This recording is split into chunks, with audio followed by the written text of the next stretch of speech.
Assalamualaikum warahmatullahi wabarakatuh. Yang terhormat Bapak Joko Suharyanto sebagai dosen matkul Digital Innovative Entrepreneurship, Prodi S1 Manajemen Universitas Cyber Asia. Perkenalkan, nama saya Ilham Syahtar Ramadan. Pada kesempatan kali ini saya akan mempresentasikan eh, ujian tengah semester yang mengenai 10 Types of Innovation Framework.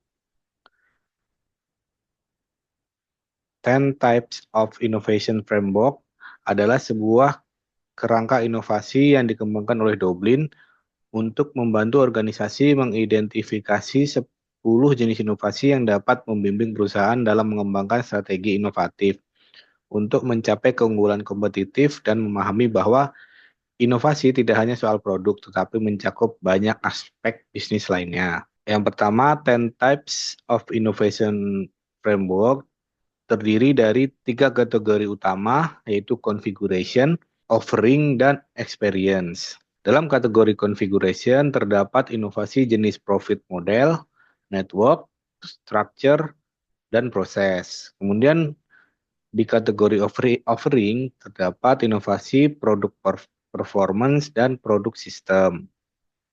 Untuk kategori experience terdapat inovasi service, channel, brand, dan customer engagement. Eh, Jenis inovasi yang pertama adalah profit model. Apa itu profit model? Profit model adalah jenis inovasi yang menekankan pada bagaimana perusahaan mendapatkan keuntungan lebih banyak. Dublin mendefinisikan profit model sebagai inovasi yang melibatkan cara baru seperti yang pertama, cara baru menagih pelanggan, struktur harga yang unik, sumber pendapatan alternatif, strategi monetis yang cerdas, atau model bisnis yang mengubah aturan permainan di pasar. Inovasi jenis ini sering menjadi pengubah industri. Kemudian inovasi yang kedua adalah network. Inovasi network adalah inovasi yang menitik beratkan hubungan perusahaan dengan pihak lain yang untuk dapat menguntungkan perusahaan. Tujuan dari inovasi ini adalah yang pertama untuk mengakses keahlian dan teknologi baru, mempercepat inovasi produk dan layanan, yang ketiga mengurangi biaya R&D, yang keempat memperluas pasar dengan lebih cepat, yang kelima menciptakan ekosistem yang saling menguntungkan dan menurunkan risiko karena ditanggung bersama mitra. Dan yang ketiga adalah structure. Structure adalah inovasi yang menyempurnakan organisasi internal mencakup bagaimana orang bekerja, bagaimana wewenang dan tanggung jawab perusahaan itu dibagi, dan bagaimana sumber daya dikelola dan budaya kerja yang dibangun perusahaan. Tujuannya adalah untuk meningkatkan produktivitas organisasi, mempercepat pengambilan keputusan, mengurangi gesekan antar departemen, memperkuat koordinasi dan kolaborasi, kemudian meningkatkan engagement karyawan dan menciptakan cara kerja yang lebih agile dan responsif pasar. Yang keempat adalah proses. Inovasi proses adalah upaya meningkatkan cara perusahaan membuat produk dan menyampaikan layanan sehingga menjadi lebih efisien, lebih cepat, lebih konsisten, dan lebih hemat biaya atau lebih berkualitas. Tujuannya yang pertama untuk meningkatkan efisiensi operasional, mengurangi biaya, meningkatkan kecepatan produksi atau layanan, mengurangi kecacatan atau kesalahan, konsistensi kualitas yang lebih tinggi, dan memungkinkan fleksibilitas lebih besar. Kemudian yang kelima adalah produk performance. Inovasi produk performance adalah jenis inovasi yang berfokus pada nilai, fitur, fungsi, dan kualitas inti produk atau layanan yang ditawarkan perusahaan, atau inovasi yang membuat produk lebih baik, lebih kuat, lebih mudah digunakan, atau lebih unggul dibanding kompetitor. Tujuannya yang pertama untuk membuat produk lebih menarik dibanding kompetitor, meningkatkan nilai jual, menambah fungsi yang relevan, meningkatkan kualitas dan keandalan, memenuhi kebutuhan pelanggan dengan lebih baik, dan memberikan keunggulan kompetitif berbasis fitur. Kemudian yang keenam adalah produk sistem. Inovasi produk sistem adalah jenis inovasi yang berfokus pada cara berbagai produk atau layanan saling terhubung dan bekerja sama untuk menciptakan nilai yang lebih besar daripada jika berdiri sendiri. Tujuannya untuk yang pertama untuk menciptakan ekosistem yang membuat pelanggan betah, meningkatkan repeat purchase, meningkatkan switching cost atau pelanggan sulit pindah ke kompetitor karena mungkin harga di kompetitor lebih tinggi atau menambah nilai produk melalui pelengkap. Biasanya dapat dilakukan dengan cara bundling atau menjadi pembeda kompetitif berbasis ekosistem. Inovasi yang ketujuh adalah service. Itu adalah jenis inovasi yang berfokus pada cara perusahaan mendukung dan meningkatkan nilai yang diterima pelanggan sebelum, selama, dan setelah mereka menggunakan produk layanan. Tujuannya untuk meningkatkan kepuasan. Biasanya pelanggan akan lebih memilih produk yang bisa melakukan servis setelah menggunakan produk tersebut.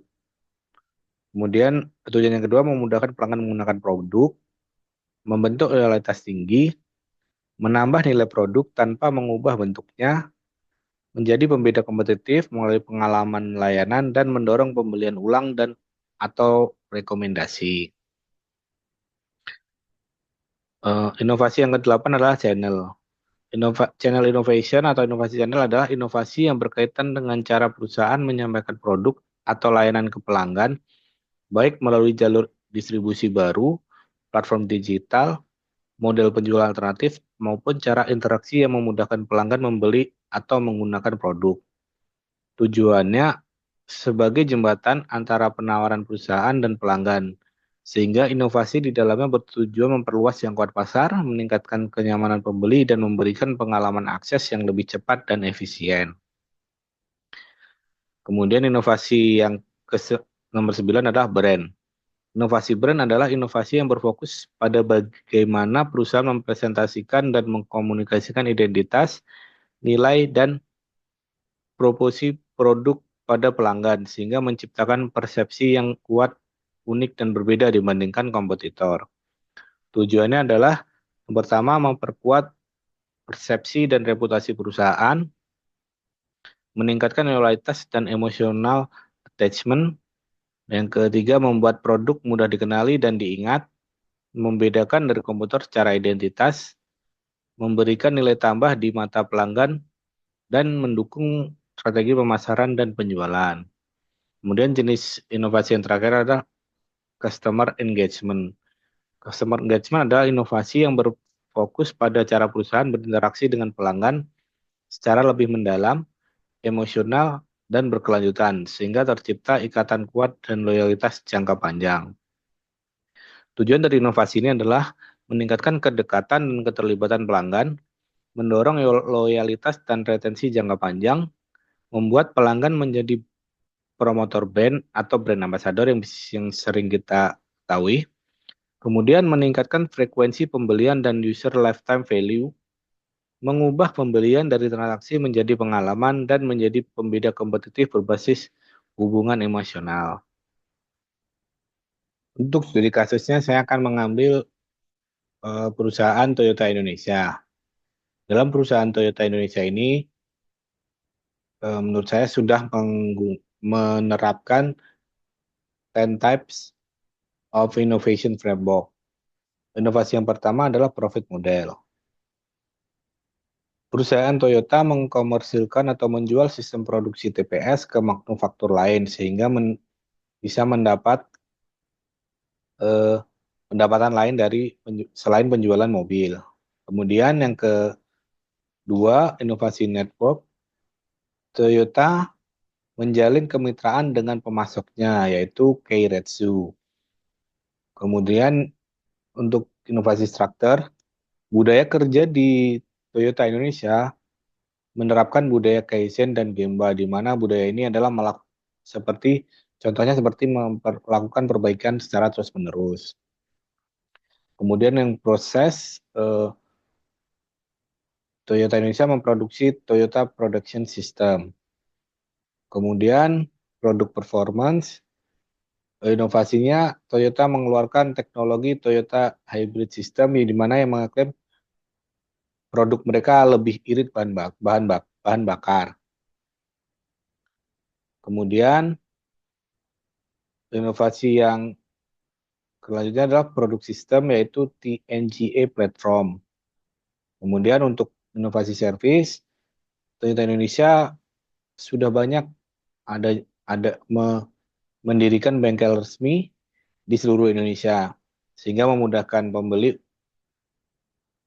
untuk melakukan maintenance pada produknya. Kemudian selain itu, selain bengkel resmi, Toyota juga menerapkan broadcasting berupa service reminder. Jadi Toyota akan menginformasikan kepada pelanggannya untuk melakukan servis mobilnya secara berkala. Kemudian inovasi channel, dealer dan jaringan bengkel resmi Toyota tersebar di seluruh wilayah Indonesia. Kemudian inovasi yang ke-9 adalah brand. Toyota melakukan branding mengenai teknologi ramah lingkungan dengan meluncurkan teknologi Toyota Hybrid yang dapat menggunakan bahan bakar atau baterai. Kemudian inovasi yang terakhir ada customer engagement atau aplikasi M Toyota dan digital engagement.